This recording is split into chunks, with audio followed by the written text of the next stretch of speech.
is the Week in Review at the Abbeville Institute. Here is your host, Brian McClanahan. Welcome back to the Week in Review at the Abbeville Institute. This is your host, Brian McClanahan, and this is episode 204, covering the week of February 3rd through February 7th, 2020.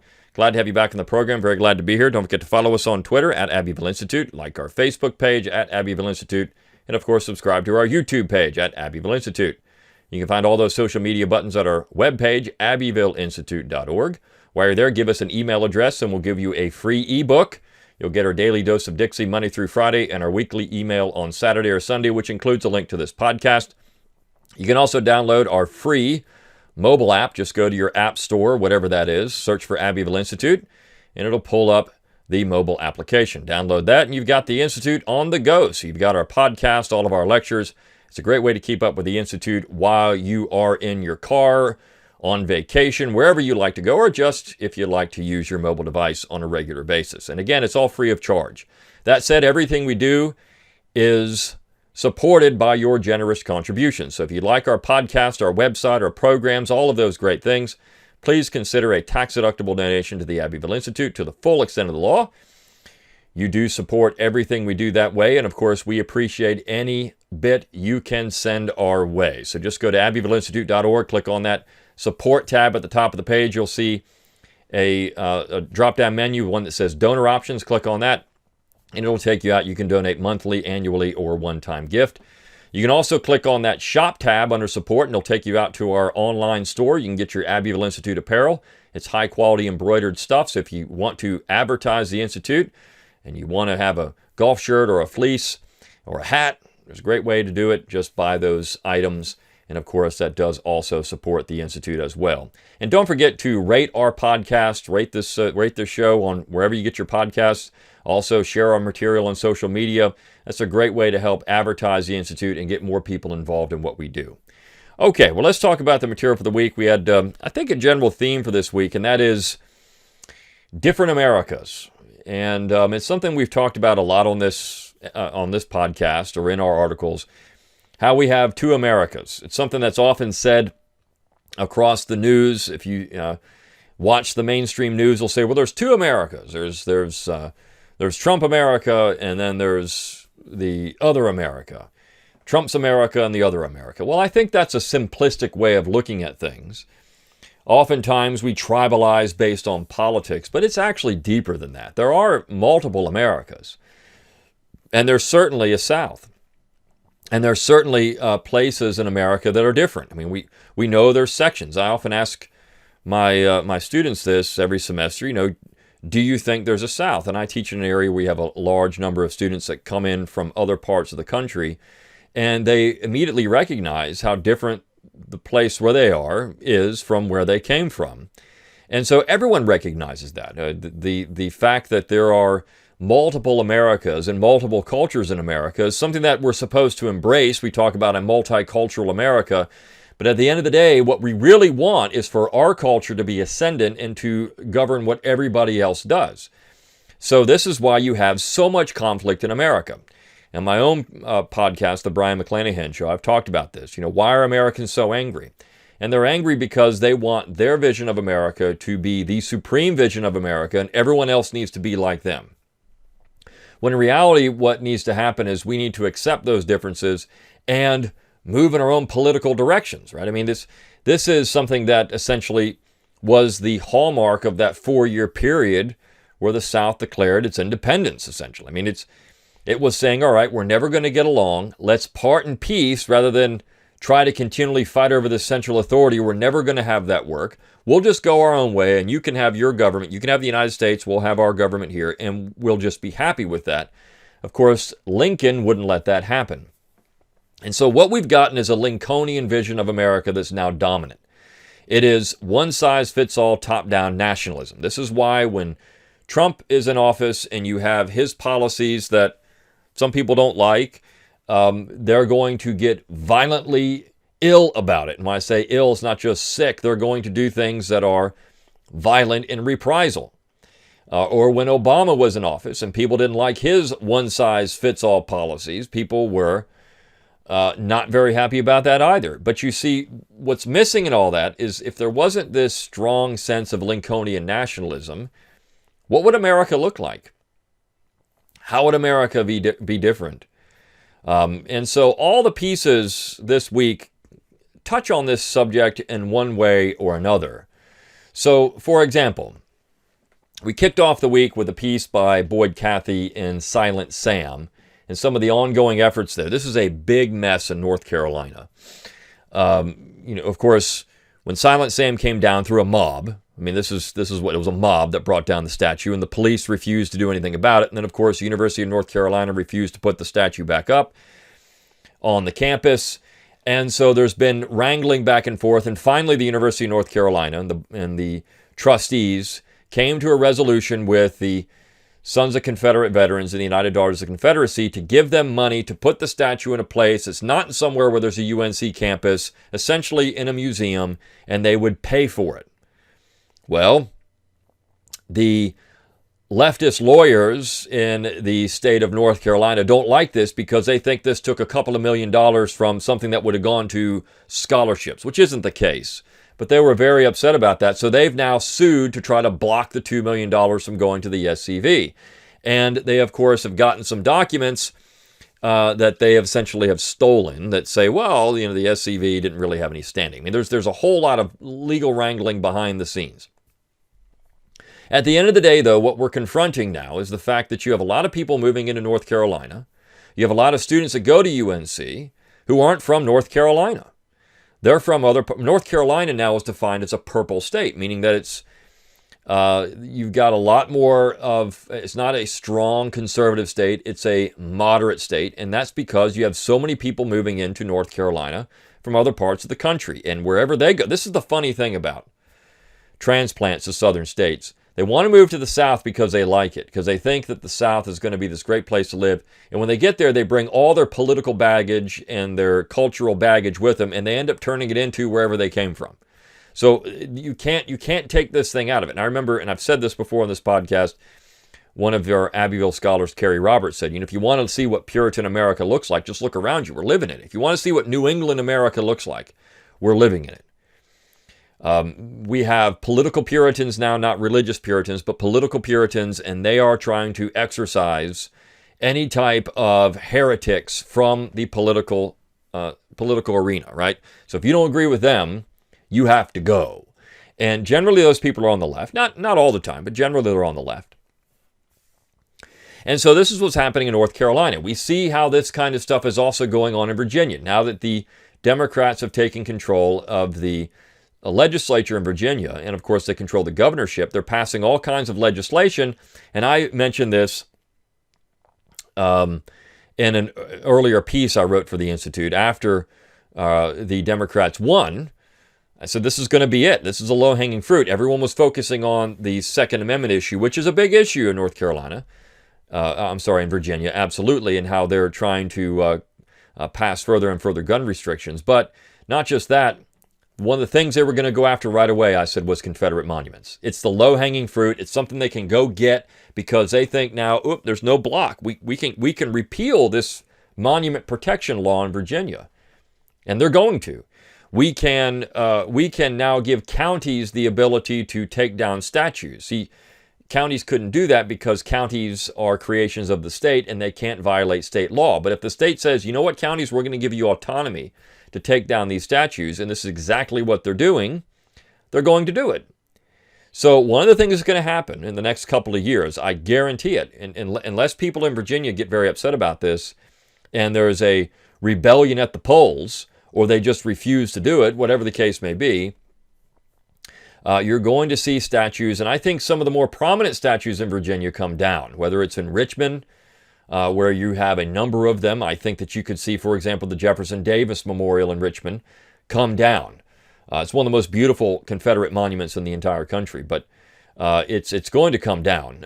You, of course, are going to have Charlottesville. You're going to those areas. That area right there is, of course, ground zero for some of this stuff. But you're going to have efforts made in that part of the state to get rid of, say, the Lee statue or whatever it is. You're going to see these statues come down. There's already an effort to take down the Robert E. Lee statue from the Capitol and replace it with Nat Turner. We talked about that on the podcast already. But this is part of two Americas. The reason Virginia is going through this is because you have a large number of transplants in Virginia, whether they're in Northern Virginia because they come there with the federal government, or whether they moved into the eastern part, the Tidewater area of Virginia because they want to go to the beach. Whatever the case may be, you've got people moving into Virginia that are not native Virginians. They don't care about Virginia's history. They just think it's mean and bad, and they want it taken down. This is the other America invading another part of America, and of course, changing things. Now, the natives of Virginia, those that have lived there, those that are part of the very long and beautiful history of the state of Virginia, with all of its warts and good things, bad things. I mean, it's all there, right? Virginia is the Old Dominion, is the most important state in the colonial period by far. I know that people in Massachusetts would disagree with me, but no Virginia, no war. Massachusetts couldn't go it alone, and Virginia was the key. And of course, it's produced so many of the important members of the founding generation. It is, in many ways, the cradle of America. The first permanent colony in English North America. I mean, it is so important for the future of the United States. But it is being transformed by this other America. And so when Professor Cathy or Dr. Cathy writes this piece and talks about, Silent Sam and Inconvenient History, and how contentious this kind of stuff is going to get. And part of the major problem is, of course, people coming into areas and changing it as they move there. And, I mean, this is just, you could say it's the natural progression of time, and but it's our job, of course, here and other organizations as well, to try to present a history that says, these things should be left alone. Should leave these statues alone. They represent people, not just inanimate. It's not just an inanimate object. It represents people. Real people with real families. There are more Confederate descendants in the United States than people realize. Millions of them. And those people are people too. We don't believe in corruption of blood. Even, this is the thing. Even if you subscribe to the idea that somehow Southerners were traitors, which of course they weren't. But even if they were, if you look at Article 3, Section 3 of the U.S. Constitution, it talks about corruption of blood. It's not there. So why should we hold people guilty for something that their ancestors did? And this is exactly what is often suggested. But on the other hand, it's pure evil to try to make people take down and denounce their ancestors. That is the very definition of evil. Without question, you're denouncing your own genes. And I don't think that's something that we should be insisting that people do. So we've got these statues, we've got these monument protection laws which are there, but I've remarked before, that's dangerous. If all we're going to do is rely on monument protection laws, we're fighting a losing battle. There has to be something else. You have to change minds about this. There has to be a wholesale change in the way people think about monuments and the war and the South and how people think about the Southern tradition. This is going to take time, and I think you're going to see a lot more monuments come down over the next couple of decades than stay up. So we'll see. But certainly this is part of an ongoing process. On the other hand, you have people like Aaron Gleason write a piece about how progressive Californians should just secede from the Union. So they're not getting their wish. They didn't get Donald Trump out of office. And this is, again, this laser beam focus on the national, the quote-unquote national. This is what they want. They didn't get Trump out of office. They impeached him, but they couldn't remove him. So now people are going, Trump derangement syndrome is in high gear again. These people are really upset, bordering on mental insanity. And so Gleason's response is, well, hey, look, why doesn't California just leave the Union?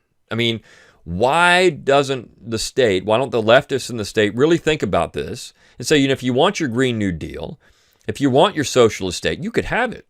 You could have it, just leave the Union. And then Trump America, as the piece I wrote on Thursday talks about, Jesus Land, as one social media poster commented, could just have their own. Jesus Land could have its own thing. And of course, the United States of Canada, as this leftist said, we should the North, California, Oregon, Washington, much of New England, and some of the Midwest should just join Canada. It could be the United States of Canada. I'm not certain Canada would want them, but this, in her mind, would create a situation where they would have a good government, viable economy, and they would have great laws in favor of all kinds of leftist causes. And then you could just have Jesus land where everything else would be horrible. This is what they really think, that somehow the South and the West would be terrible without them. In fact, it would probably be the other way around. Without the South and the West, none of these people would even be able to be bailed out in wars. I mean, they would get invaded and nobody's there to bail them out. One thing. But the fact is, if all these places were so great, why are people leaving them in droves, right? California is actually losing population. They're going to lose a representative for the first time in the history of the state. They're going to have one fewer representative in the next cycle than they will this time around. So they're going to lose a representative. They're going to go down to 53 representatives instead of, 51 representatives instead of 52. So there you go. If California is so great, why are people leaving? If New England is so great, or the Rust Belt is so great, why are people getting out and moving to the South? Well, because it's better. Of course, what that does is change, because you have that American culture. So how do you deal with these things? Well, on the other hand, as I point out in the piece I wrote on Thursday, on the other hand, you have people in the mainstream media and elsewhere say that if anything's wrong, of course, it's because of the Confederacy. The reason that Trump was acquitted is because of the Confederacy. That's it. Because 21 of the 51 votes, or however many it was, I can't remember now, 21 of those votes came from southern states. Former states of the Confederacy. So you know what? This is the ghost of the Confederacy coming back. These people are still running the government. All these traitors are still out there. In fact, what he's essentially saying, and some people have come out and said this, is that these senators are committing treason. They're just as bad as their traitorous ancestors, even if they're not really from the South, which many of the members of Congress are not originally from the South, but yet they represent a southern state. Regardless, they're representing treason. This is the point being made. This is treason. Well, how does that work? Treason is defined in the Constitution, but that's the message. You see, these people who voted against the impeachment articles in the Senate are simply just supporting treason and racism, because that's what they're saying. Now, we all know that the act of secession is not treason. We all know these people didn't vote against removing Trump from office because of race. They voted against it because they were stupid charges. But yet, here you have the media, and this guy that said this, I think works at CNN.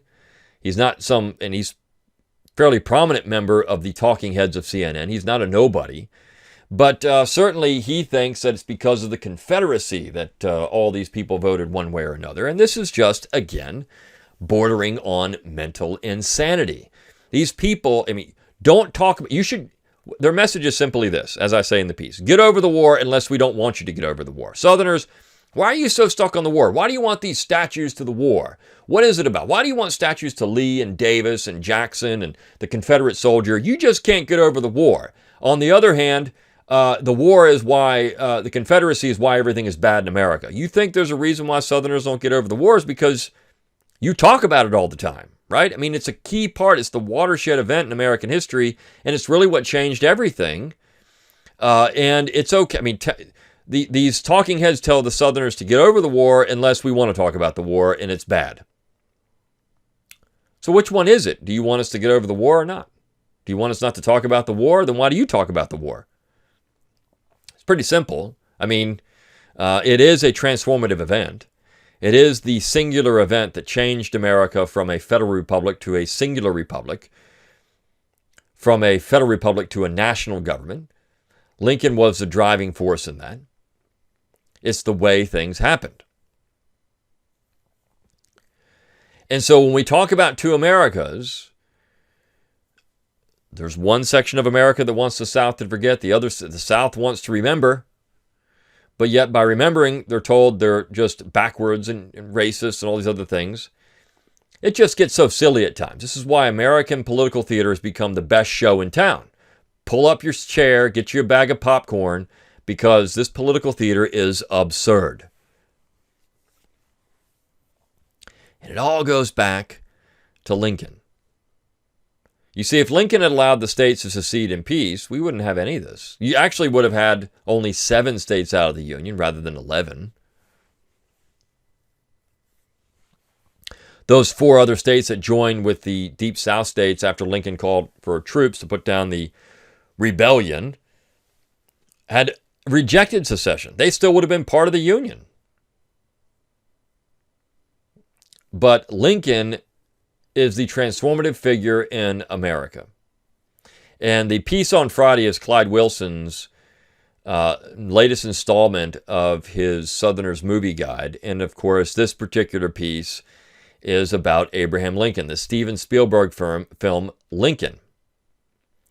And Clyde does not hold anything back in this particular review. In fact, it's a scathing review of that film, which that film to me is, there's some parts to it that a couple of things I disagree with Clyde on in terms of Daniel Day-Lewis and his acting. I thought he did a very good job. Clyde doesn't seem to think so. But on the other hand, the film itself was a joke. And I do agree with, look, there's nothing really redeemable about the film. It is a joke of a film. It's complete Hollywood fabrication of things. It's just a bad film. And unfortunately, what that film does, though, is perpetuate the Lincoln myth. Anytime you hear, well, what should I watch about Lincoln? Go watch Spielberg's Lincoln. What for? It's horrible. It's just full of every Lincolnian myth, every Lincolnian lie you can think of. Of course, the film centers on the passage of the 13th Amendment, which, if you watch the film, you would think that Lincoln had, his hands in everything. This is something that was really important to him, and this is the same guy that was pushing colonization to the end of the war, who didn't talk about freeing any slaves early on in the war. In fact, there have been African-American scholars who were very critical of Lincoln. I've talked about Malcolm X. Malcolm X is very critical of Abraham Lincoln, for one. But there have been others. There was actually a book published not long ago, Lincoln's White Dream, by Lerone Bennett. And, of course, it gets into this Lincolnian myth that Lincoln was somehow a friend of African Americans across the South. And Bennett and white Southerners said the exact same thing at the time. He's not a friend to you at all. If you want a friend, you got to look at your community right here. This is where your friends are. Regardless, we've got the Lincoln myth. The Lincoln myth fuels this one-size-fits-all government.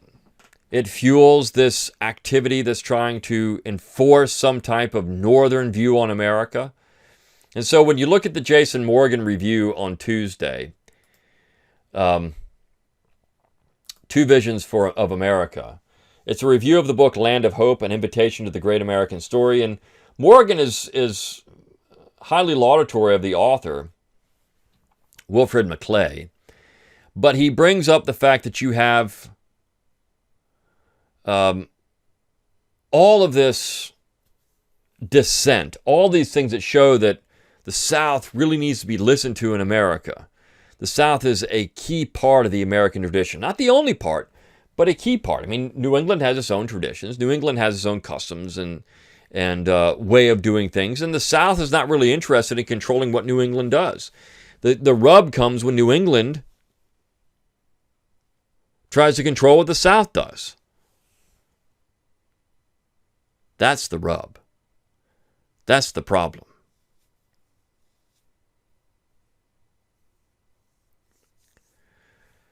So all of these pieces this week, whether we're talking about Silent Sam, whether we're talking about California secession, whether we're talking about Northerners blaming the Confederacy for everything, whether we're talking about these two visions for America, it all works. Clyde's piece on Friday, getting into the myth of Abraham Lincoln in the Spielberg film.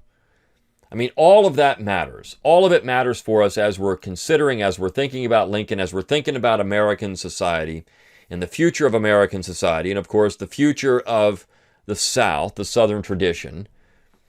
How do you keep the Southern tradition alive when you're being essentially invaded by people from other parts of the country settling into Southern states? It's going to be one of the pivotal questions moving forward in the next several decades, because the South is going to change by demographics. So if we don't do our job and try to get these monuments or get the history of these monuments in people's faces, we're in real trouble.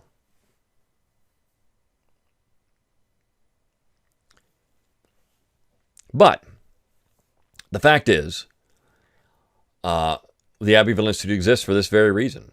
This is why I do this podcast. This is why we publish the articles, is to bring attention to these things. The other thing that we have to think about in the future is that, I mean, this is something, one of the videos the Abbeville Institute produced several years ago. Is America too big?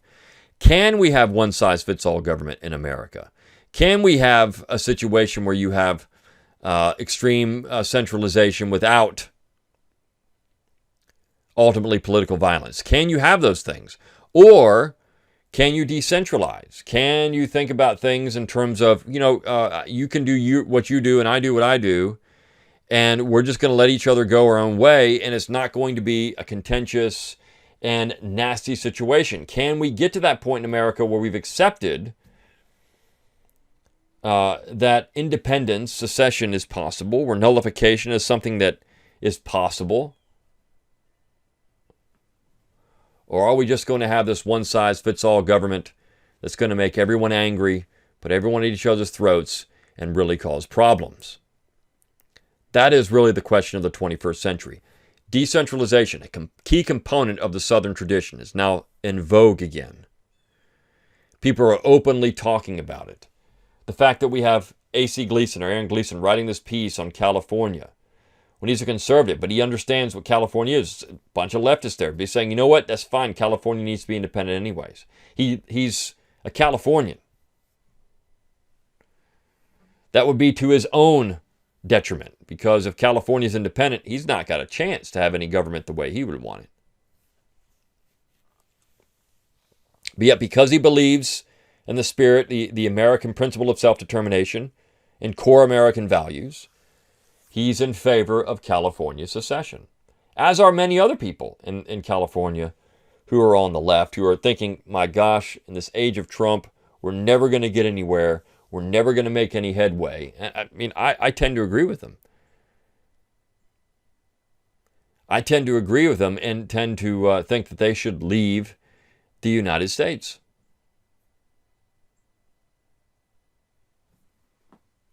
But these are really good pieces because they point out the fundamental issues in America today. We've got two of America's two visions for America. We've got a northern vision, a southern vision. You can maybe put some of the west in with the south and some of the far west in with the north. But regardless, this is America that we have. And moving forward in history, we're going to have to wrestle with how to make these things work. How do we make America work? How do we make America and the South more in particular, how do we make America function without extreme heavy-handed policies by the United States government and the central authority? How do we do those things? It's an important question, one that I really don't have the answer to at this point, but something we should all think about as if you're involved in politics or you like politics. And when you start looking at politics that way, that nationalism is just bad, no matter if it's on the right or the left. It makes politics much more interesting. All right. Hope you enjoyed this episode of the Week in Review at the Abbeville Institute. Until next time, good day.